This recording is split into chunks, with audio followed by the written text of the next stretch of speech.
जो मतलब कि हमारा जो इकोनॉमिक स्टेटस है, हमारा जहाँ पे जो सोसाइटी में हम रह रहे हैं वहाँ का इन्वायरमेंट समटाइम अच्छा नहीं होता, जिसकी वजह से हमें स्ट्रेस का लेवल जो क्या जाता है इंक्रीज़ हो जाता है। तो उससे क्या होता है, स्किज़ोफ्रेनिया के जो चांसेस है वो ज़्यादा हो जाते हैं, इंक्रीज़ हो जाते हैं। ठीक है, सो ये हमारे थे फैक्टर्स, मतलब कौन कौन से कॉजेज़ होते हैं जिससे स्किज़ोफ्रेनिया के होने के चांसेस जो बढ़ जाते हैं। आपने पढ़ा है न्यूरोट्रांसमीटर्स हो गया, बायोकेमिकल्स हो गया, लाइक बायोकेमिकल्स हो गया, बायोलॉजिकल फैक्टर्स हो गया, न्यूरोस्ट्रक्चर हो गया, पेरिनेटल फैक्टर्स हो गए, जेनेटिक हो गए। ठीक है, so family factors and the social factors. ठीक है, सो नेक्स्ट है आगे sign and symptoms of the schizophrenia. So इसमें दो सिम्टम्स होते हैं, एक होते हैं पॉजिटिव, एक होते हैं नेगेटिव सिम्टम। पॉजिटिव में कौन कौन से आते हैं, डिल्यूजन्स। डिल्यूजन्स क्या होते हैं आपको पता ही है, जो हमें ना हमारे बिलीव्स होते हैं, मतलब जो फाल्स बिलीव्स जिसको हम लोग बोलते हैं। ठीक है, और फाल्स में मतलब जिसका कोई मतलब ना हो, मतलब डिल्यूजन मतलब होता है फाल्स बिलीव, जिसको कहते हैं कि मतलब बिना मतलब से कोई चीज़ का मतलब ही नहीं कोई है, हर चीज़ को हम। हलूसिनेशंस क्या होते हैं, मिस इंटरप्रिटेशंस, मतलब हलूसिनेशंस क्या समटाइम वो सेंसरी भी हो जाती हैं और समटाइम क्या होती हैं ऑडिटरी भी होती हैं। मतलब हम जैसे हमें कोई, हम लोग बैठे हैं तो हमें मतलब कि कोई आवाज़ सुनाई देती है बट वो होती नहीं, बट हमें सुनाई देती है।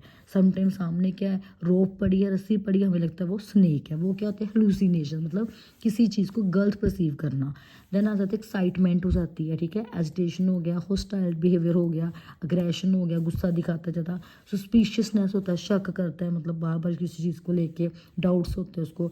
पॉसिबल सुसाइडल टेंडेंसी, समटाइम क्या हो जाता है जब उसको ज़्यादा उसका थॉट प्रोसेस ब्लॉक हो जाता है तो वो समटाइम क्या हो जाता है, सुसाइड करने के चांसेस वो क्या जाते हैं, इंक्रीज हो जाते हैं।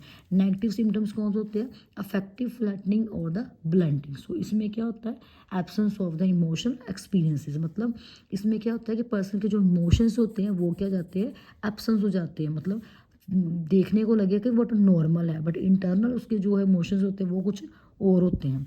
आगे आ जाता है अवोल्टेशन। अवोल्टेशन होता है लैक ऑफ द इनिशिएटिव, मतलब पर्सन क्या करता है, हर एक चीज़ में उसका जो इंटरेस्ट लेवल है वो क्या हो जाता है, लॉस हो जाता है, मतलब किसी भी चीज़ में उसको इंटरेस्ट नहीं रहता। अटेंशनल इम्पेयरमेंट, ठीक है, जो जहाँ पे हमें लग रहा है कि उसको प्रॉपरली जजमेंट अटेंशन देनी चाहिए पर वो प्रॉपरली अटेंटिव होके नहीं रहता है। एनीहिडोनिया होता है inability to experience the player. ठीक है, कि लाइफ में कोई भी उसके प्लेयर होता है खुशी, प्लेजर, कि मतलब कोई भी चीज़ को लेके वो खुशी जो फील नहीं करता।